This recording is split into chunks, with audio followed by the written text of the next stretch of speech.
Salut, c'est Guillaume, l'instigateur de ce podcast. Bon, je t'embête un peu, j'ai besoin de 400 donateurs mensuels pour avoir une sécurité financière et pouvoir continuer mes podcasts. Alors si mes podcasts t'inspirent ou t'aident, deviens un des 400 en cliquant le lien dans le descriptif de cet épisode ou en m'envoyant un email à guillaumefedepodcast@gmail.com. Merci. Bienvenue sur ce podcast qui aide les gays ou queers à s'épanouir sexuellement. Moi, c'est Guillaume, votre hôte. Je suis gay, j'ai 36 ans et avec ce podcast, je suis enfin sur mon chemin d'épanouissement.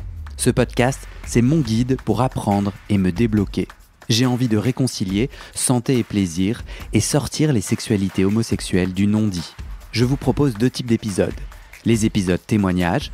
Un homme gay, bi ou queer raconte son chemin de sexualité et nous donne ses trucs et astuces pour s'épanouir. Et des épisodes hotline, avec un professionnel de santé, je réponds aux questions intimes des auditeurs pour donner des conseils pratiques.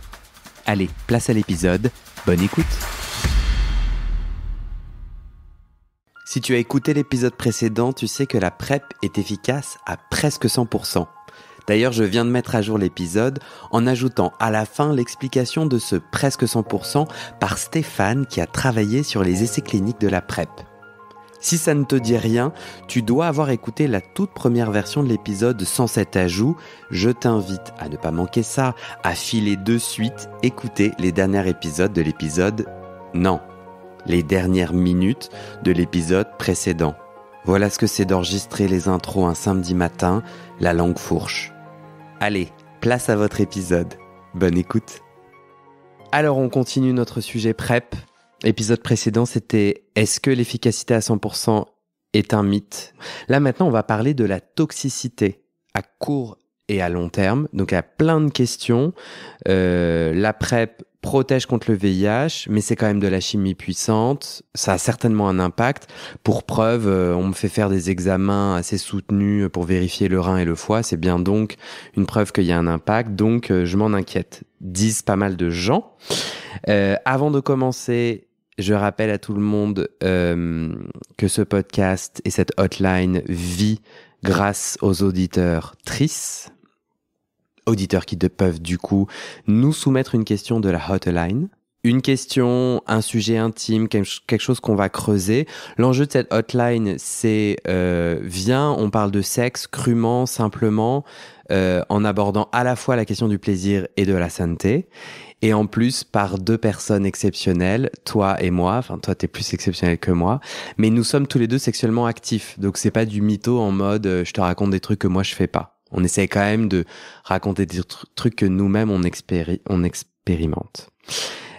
Pour soumettre une question par email, guillaumefedepodcast@gmail.com ou mon numéro de téléphone ou mon Instagram. Tout ça est sur le lien du site qui est dans le descriptif de cet épisode. Et ce podcast vit grâce à l'amour des gens et aussi à leurs sous-sous. J'invite tout le monde à faire un don. Je cherche 400 personnes qui donnent 5 à 10 euros par mois pour que j'ai une sécurité financière. Nous sommes à 26. Toujours à 26. Puisque l'épisode précédent, on était déjà à 26. Pourquoi tu fais cette tête ? Parce qu'il me semblait que tu avais dit 28. Ah, 28. 28. Peut-être que j'en ai perdu 2 en cours, ils se sont dit oh là là. Et tu sais, le truc que je me disais, c'est que il y a bien des personnes qui nous écoutent qui ont beaucoup d'argent, tu vois. Et je me dis que je pourrais peut-être demander à des grands donateurs, grandes donatrices. Quand j'ai travaillé pour Médecins sans frontières, il y avait un département qui s'occupait particulièrement de ça. Donc, idée, si vous êtes un homme homosexuel, vous dites c'est super ce podcast, il m'aurait été très utile quand j'étais plus jeune, il m'est utile aujourd'hui, j'ai beaucoup d'argent, j'organise un dîner où j'invite plusieurs personnes de mon carnet d'adresses qui ont aussi beaucoup d'argent, Guillaume et peut-être Thomas viennent, et à la fin du dîner, tout le monde fait un chèque. Et on fait une grande ronde après et on danse autour de ces chèques. Voilà. Du coup, on va pouvoir se lancer. Ok. Toxicité, ça c'est marrant parce que donc dans l'épisode précédent, on a dit toi et moi on prend la PrEP. Moi, ça c'était un des gros sujets qui freinent pour moi. et qui, tu vois, me fait hésiter entre la prise en continu ou la prise ponctuelle, c'est l'idée de prendre une chimie, tu vois, de prendre un médicament chaque jour. Voilà. Et c'est une question qui revient très très régulièrement en consultation. Mais je pense que c'est une question enfin, en tout cas, moi, c'est pas une question que je me suis posée. Ah ouais? Non. Parce que si on a besoin de la PrEP, c'est qu'on a des pratiques à risque. Et si on a des pratiques à risque, c'est qu'on est à risque de contracter le VIH, donc de prendre des médicaments antirétroviraux comme la PrEP plus d'autres médicaments à vie. Donc, qu'est-ce qu'on met dans la balance? On met dans la balance la PrEP de temps en temps ou en continu pendant quelques années, le temps de sa vie sexuelle un peu à risque, débridé pendant quelques années, ou risquer d'être contaminé par le VIH et devoir prendre des médicaments antirétroviraux à vie pour lesquels on n'aura plus le choix de se poser cette question-là. Donc, moi, cette question, pour moi, elle n'a pas lieu d'être. Si on a besoin de prendre la PrEP parce qu'on prend des risques, il faut prendre la PrEP parce que sinon, l'autre risque majeur, c'est d'être contaminé et de prendre des médicaments qui vont entraîner des effets secondaires sur le long terme. Donc ça, c'est la balance risque-bénéfice. Bien sûr. Et on va en parler après dans notre guide comment bien prendre la PrEP. Est-ce que tu peux me dire du coup quels sont les effets secondaires indésirables de la PrEP? Je sais pas pourquoi je dis ça comme ça. Et alors, dans l'épisode précédent, tu m'as dit j'ai fait une story avec la notice que j'ai là et que ça t'a énervé. Donc déjà, mon cœur se serre à l'idée que je puisse t'énerver avec une simple story.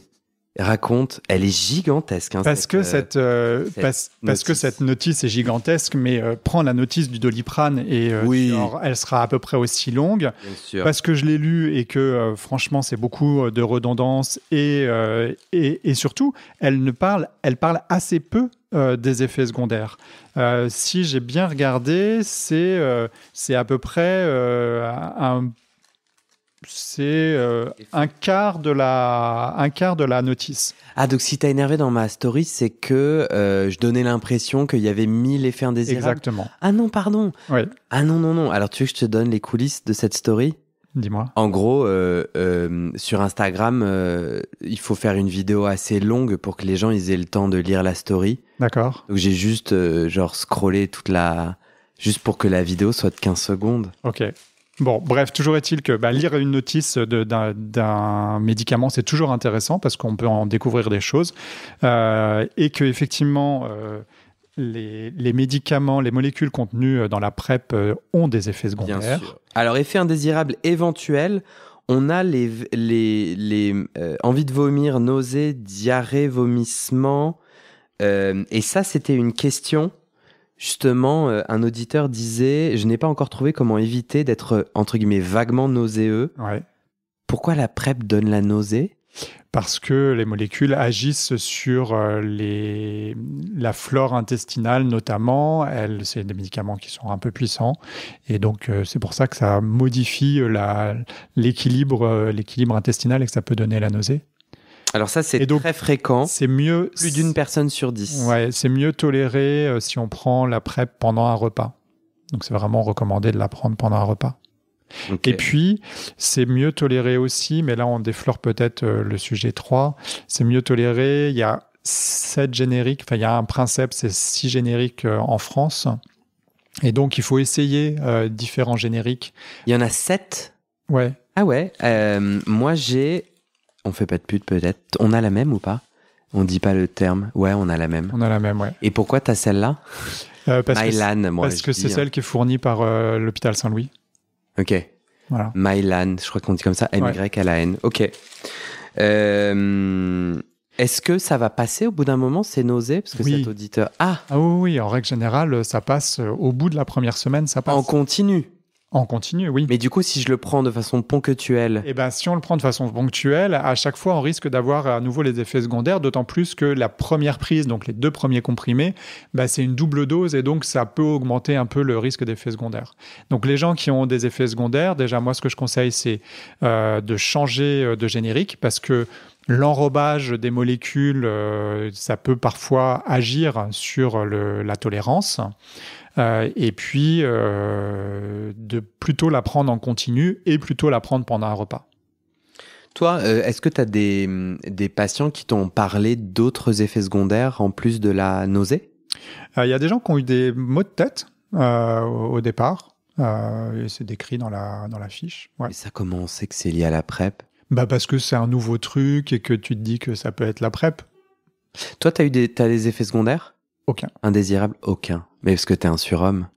Non, parce que peut-être que j'y pense pas trop. Je pense qu'il y a un aspect psychologique, quoi. Moi, j'ai pas eu non plus. Et peut-être que j'ai tellement envie de prendre la PrEP que j'évacue les effets secondaires.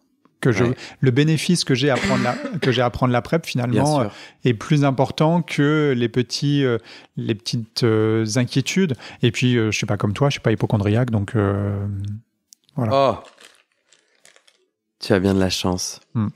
Est-ce qu'il y a d'autres effets secondaires indésirables que tu penses intéressants de noter? Les effets secondaires, parce qu'en fait, il y a les effets digestifs, ça c'est très clair, et comme tu l'as lu dans la notice, effectivement c'est fréquent, et c'est surtout fréquent au départ. L'autre chose qu'on surveille très régulièrement, tous les 3 mois, c'est la fonction rénale. Parce que dans des rares cas, dans un cas sur 100, voire un cas sur 1000, il peut y avoir une baisse de la fonction rénale. Et c'est une baisse qui est réversible, c'est-à-dire qu'à l'arrêt du traitement, la fonction rénale revient normalement. Donc c'est ça, mon médecin l'a dit. Donc ça veut dire si moi, j'y vais sur la PrEP, que mes résultats sont inquiétants, j'arrête, je retrouve les capacités antérieures, quoi. J'ai pas mutilé mon rein. La PrEP, on n'a pas bouffé un tiers. Non, du tout. Ok, génial. Il n'y a pas d'effet sur le foie. Alors, il n'y a pas d'effet sur le foie. Pourquoi on me check le foie? Parce que du coup, dans l'épisode précédent, j'ai dit que moi, j'ai dû faire une pause. Ouais. Parce que dans la batterie de tests qu'un médecin généraliste me demande de faire tous les 3 mois pour me refaire mon ordonnance de PrEP, il y a mes azates et mes alates du foie. Ok. Et ils sont partis un peu en cacahuète. Alors, première raison, j'ai fait mes tests sanguins pour la PrEP en revenant du mariage d'Émilie où j'ai rarement autant bu. Je fais un bisou à Émilie, c'est une pote. Elle avait pris 5 tireuses à bière et du coup, mon foie du coup a pris cher. Donc attention si vous faites vos examens, attention à pas avoir bu énormément quelques heures avant l'examen. Non, Guillaume, on peut pas dire ça. On peut pas. Non. Vivez. Oui. Et expliquez votre vie au médecin et il interprétera vos examens en fonction de votre vie. Ah oui, c'est ça. Voilà. Parce que moi, mais par contre, il ne faut pas cacher des choses à son médecin. Alors moi, mon médecin m'a dit, est-ce que vous buvez? J'ai répondu non, parce que en général, moi, je bois pas. Ouais. En revanche, ma pharmacienne, qui est très sympathique, Emeline, je lui dis, mais c'est quoi là ces examens et tout, je m'inquiète. Elle me dit, vous avez fait quoi 48 heures avant? Vous avez fait la fête? Elle m'a dit ça. Elle me dit, vous avez fait la fête 48 heures avant vos examens? Je dis, grave. Elle me dit, voilà, cherchez pas. Voilà. Donc c'est intéressant comment une question, alors que moi je ne voulais pas cacher, une question impacte. Ok. Donc en fait, on surveille. Pourquoi on surveille les transaminases du foie? Pas parce que la PrEP va agir, mais parce que on cherche d'autres pathologies et d'autres infections sexuellement transmissibles, et parmi lesquelles les hépatites. Oui. Les inflammations du foie dues à des virus dus aux hépatites. Donc c'est ça qu'on va chercher quand on regarde les transaminases, qui sont des marqueurs précoces de l'attaque du foie par les hépatites. D'accord. Alors, il s'avère que quand j'arrête la PrEP, mes transaminases redescendent. D'accord. Et ça, c'est pas possible. Si, c'est possible. Tout est possible. Hein. On parlait du 100% de la médecine, de l'efficacité de la PrEP. Oui, c'est possible. Tout est possible. Parce que la PrEP est en partie éliminée par le foie, donc peut-être que ton foie souffre un petit peu de cette PrEP, mais...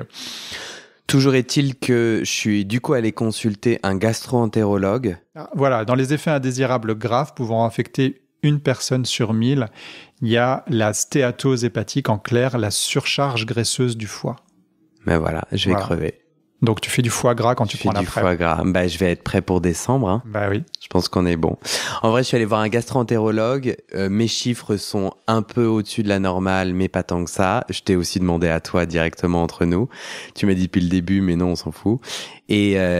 Et en effet, ouais, le gastro-entérologue qui est réputé sur ces questions-là a dit non, mais il n'y a pas de sujet. On s'inquiète quand c'est 3-4 fois au-dessus de la norme. Et puis, j'ai fait tous les tests pour les hépatites. Donc, je suis, et sur les hépatites, il n'y a pas de sujet. Il y a aussi, je pense, un enjeu. J'imagine que ces référentiels, ben, ils ont pris un homme blanc de je sais pas combien de kilos, je sais pas tu vois, en fait c'est des moyennes, donc Oui. j'ai peut-être aussi un petit foie gras, je suis un petit foie gras sur pattes quoi. Ça, c'est possible. Et j'ai peut-être le foie plus gras que d'autres personnes. Bon. Ou plus sensible, ou Okay. ouais, on n'est pas tous fait pareil. Donc ce qu'on est en train de dire sur la toxicité de la PrEP, c'est oui, c'est un médicament qui impacte l'organisme. D'ailleurs, on lui demande d'impacter et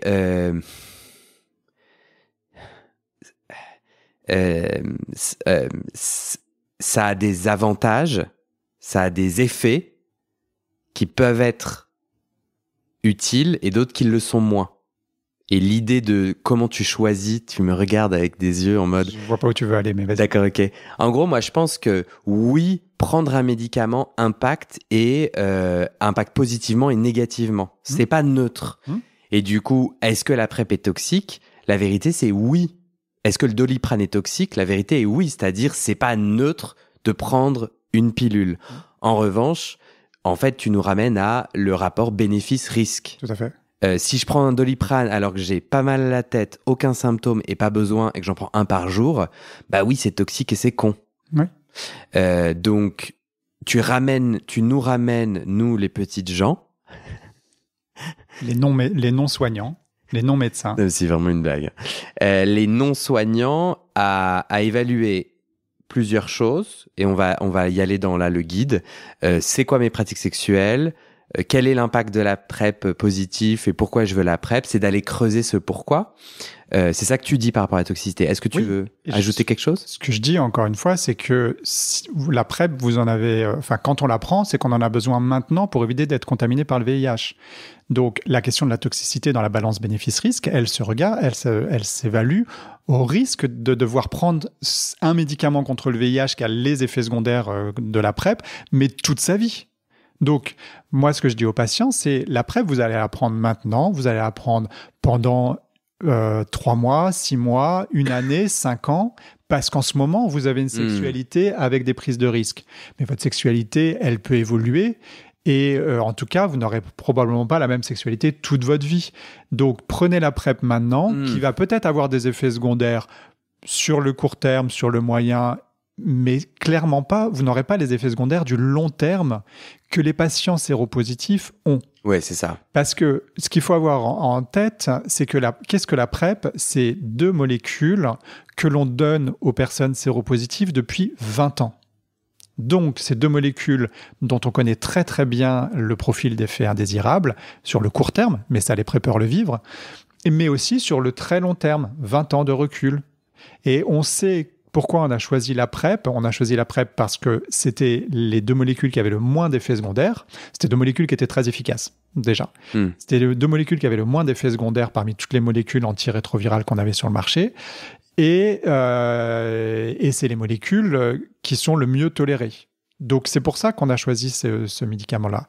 Mais ce que je dis aux patients, c'est vraiment, la PrEP, elle va vous accompagner un temps. Ouais, c'est malin. Et donc, ne vous préoccupez pas des effets à long terme, parce que les effets à long terme, on peut les évoquer, mais voilà, parce que vous prendrez jamais la PrEP à long terme. Et en plus, il y a des nouveaux essais en cours actuellement qui évaluent d'autres médicaments dans la PrEP. Et donc, en ce moment, vous prenez la PrEP type anthracitabine et tenofovir, mais peut-être que dans 3 ans, vous aurez une injection dans les fesses d'un autre médicament. Ouais, j'ai entendu dire que là, ils sont en test sur 1 piqûre par mois, c'est ça ? C'est ça, ouais. Et c'est testé, mais pas encore sur le marché. C'est pas encore sur le marché parce que c'est évalué sur l'efficacité, sur la tolérance et surtout sur l'efficacité par rapport à la PrEP par voie orale qui est actuellement délivrée. Donc on vérifie que c'est au moins aussi efficace. Ouais. Ok. Mais il y a des situations où il faudra mieux avoir une injection de PrEP dans les fesses tous les mois plutôt que de devoir prendre un comprimé tous les jours. Je pense notamment aux femmes, à des femmes qui ne peuvent pas avoir un médicament à prendre devant quelqu'un tous les jours. Ouais. Ou une boîte à la maison où on va leur demander ce que c'est et qui pour autant sont à très haut risque d'être contaminés par le VIH et donc qui ont besoin d'être protégés. Ouais. Sur la toxicité et les effets à long terme, j'ai aussi entendu parler de la question des os. Ouais. Alors, sur les os, effectivement, il y a une déminéralisation osseuse, c'est-à-dire que les os sont moins denses en termes de calcium. Enfin, voilà, la trame osseuse diminue, mais c'est pas associé à une augmentation du risque de fracture. C'est-à-dire que les os semblent plus légers, enfin moins denses, mais pour autant, ils se cassent pas plus. Ok. Voilà. Mais donc ça, c'est pas un effet indésirable. C'est un effet indésirable dans le sens où c'est pas un effet que tu ressens, mais c'est un effet indésirable. C'est-à-dire qu'on voit. Et pourquoi on le regarde ? On le regarde chez les personnes qui sont séropositives et qui vont avoir de l'ostéoporose naturelle, parce que quand on vieillit, la densité osseuse diminue, on a de l'ostéoporose. Et donc, c'est un effet secondaire qui s'ajoute à l'ostéoporose naturelle. Donc là, ça devient embêtant. Mais chez un homme jeune, en pleine santé, entre 20 et 50 ans, qui va prendre de la PrEP pendant 5 ans, ça ne va pas avoir d'effet tangible. Alors, pour contrer un petit peu cet effet-là, et puis globalement, parce qu'on est tous un peu carencés, on donne de la vitamine D qui a pour effet, entre autres, de fixer le calcium sur les os.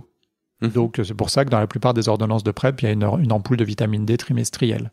Mais il n'y a rien de mieux que pour fixer le calcium sur les os, déjà de manger du calcium sous toutes ses formes, et puis de faire du sport. Très bien. Et de prendre le soleil. En évitant les risques de mélanome, mais bon, voilà. Là aussi, on a la balance bénéfice-risque. Ouais, c'est clair. Du coup, on en a terminé avec cette énorme notice. Elles sont énormes aussi parce que ils ont peur d'être attaqués en justice, non ? Bien c'est sûr. la pharmaceutique. Donc en fait, il y a une tartine de mille et un trucs. Moi, je déconseillerais vivement aux gens de la lire parce que tu vois, effet indésirable peu fréquent. Jusqu'à 1 personne sur 100 pourrait avoir des gonflements du visage, des lèvres, de la langue ou de la gorge. Des allergies, tout simplement. On peut être allergique à toute molécule. Ouais. C'est ça, les gonflements. Et le mieux, encore une fois, c'est pour les personnes qui l'auront lu et qui auront des questions à se poser, c'est d'aller en parler avec un médecin qui va décrypter les effets secondaires. Top. Ça te va qu'on termine avec la 3e et dernière partie, le guide pour savoir quand et comment la prendre ?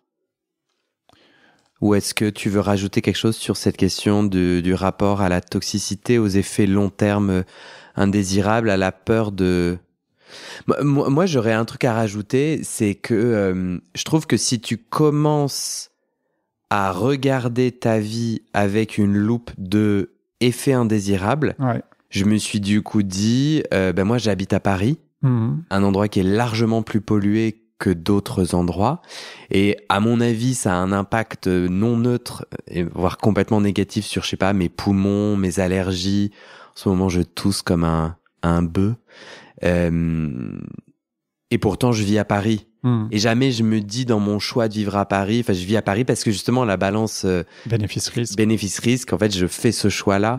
Et je me suis juste trouvé, et quand je lisais tous les commentaires des auditeurs sur « Ah là là, je m'inquiète des effets et tout », je nous trouvais juste un peu injuste. Tu vois, soudainement, on met des lunettes roses en observant des impacts négatifs. Mais si tu veux te mettre à regarder les impacts négatifs de tes choix de vie, en fait, il y en a partout. Ouais. Et je trouvais qu'on surdosait un peu le « Ah... Ouais. Je ne vais pas me répéter sur le risque d'être contaminé par le VIH vis-à-vis des effets secondaires de la PrEP, mais pour moi, il n'y a pas de commune mesure. Voilà. En tout cas, les gens qui y réfléchissent, je les invite à justement observer comment dans d'autres choix de vie, ils acceptent les parties indésirables ou négatives, et que du coup, là, la question est bien sur le risque-bénéfice qu'on va aborder maintenant, si tu es d'accord. Enfin, dans l'épisode... Dans l'épisode prochain. Exactement. Merci Thomas. Merci Guillaume.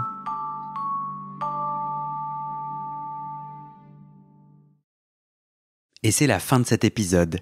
Vérifiez dès maintenant si la suite est déjà publiée. Sinon, vous pouvez vous abonner à ce podcast sur votre plateforme d'écoute pour être alerté dès la sortie des nouveaux épisodes. Et si vous aimez les témoignages intimes comme celui que vous venez d'écouter, j'ai 2 autres podcasts qui pourraient bien vous plaire. Je vous les présente. Histoire de devenir moi. Ça, c'est un podcast dans lequel des gens ordinaires me racontent un tournant déterminant pris dans leur vie. Ils racontent le déclic qui a tout changé et comment ils sont devenus un peu plus eux-mêmes. Ma dernière séance de psychanalyse. Ça, c'est un podcast dans lequel des gens me racontent leur dernière séance sur le divan et comment la psychanalyse les a aidés ou pas.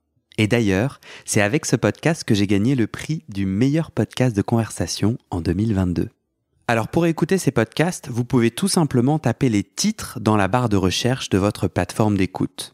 Mais je vous mets aussi dans le descriptif de cet épisode les liens pour écouter ces podcasts et les liens de mes réseaux sociaux pour découvrir les coulisses de mon aventure de podcasteur et aussi la page de dons pour soutenir mon travail et mes podcasts. En tout cas, n'hésitez pas à m'envoyer vos retours et vos réactions à guillaumefaidespodcasts@gmail.com ou sur mes réseaux sociaux. Ça me motive énormément de savoir que ces histoires naviguent et résonnent, ou pas d'ailleurs.